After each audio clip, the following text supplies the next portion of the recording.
Hello, I'm Vincent Makori. And I'm Dimyake Mokaliele. This is In Focus. And we go over to Nigeria. World leaders are expressing sadness over the death of Nigeria's President Umaru Yar'Adua.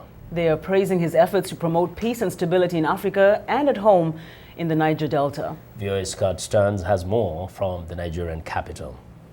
Thousands of people gathered in Katsina's township stadium for the Islamic funeral prayer Salat al-Janaza, seeking God's pardon for President Yar'Adua.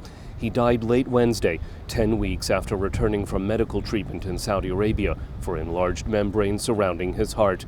Senior military officers carried a simple wooden bier into the stadium, which bore the president's body wrapped in the national flag. He was buried at Katsina's Dan Marna Cemetery alongside his father and brother. Kwara State Governor Bukola Saraki says Nigerians will remember the president's humility and his respect for law. Yar'Adua would legacy remember for the integrity, for good governance, for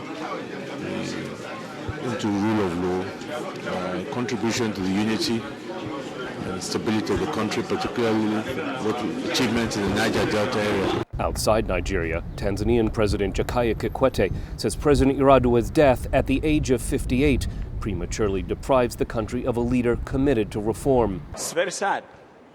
It's tragic. It's tragic. He's so young. He died too early. We join the people of Nigeria in mourning his death. Zimbabwe's Prime Minister Morgan Tsvangirai says the end of the president's prolonged illness may now allow Nigeria to move forward toward next year's elections. It's a great loss for Nigeria at this time. He has been ill for some time, and it's unfortunate that this is what has happened. I hope it provides the stability for the country to move forward. The leader of South Africa's Inkatha Freedom Party, Mangosuthu Buthelezi, says he hopes Nigerians will pull together following the president's death. So it's a very sad thing that the president has passed away. And I just pray and hope that this will not result in any destabilization of the country as such. Former Vice President Goodluck Jonathan has been sworn in as Nigeria's new leader. He says all Nigerians must now aspire to uphold the values that Mr. Yar'Adua represented, including a commitment to good governance, fighting corruption, and enacting electoral reform ahead of next year's nationwide vote. Having taken the oath of office in line with the Nigerian Constitution, under these very sad and unusual circumstances, I urge all fellow citizens to remain steadfast and committed to the values and aspirations of our nation. Nigerian trader Abdelaziz Jayola believes power is best shared across Nigeria's regions. They should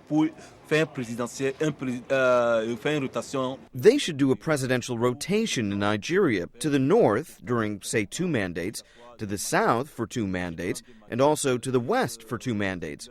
I think if we did that, Nigeria would be governed in peace, and everybody would be contributing to the development of Nigeria.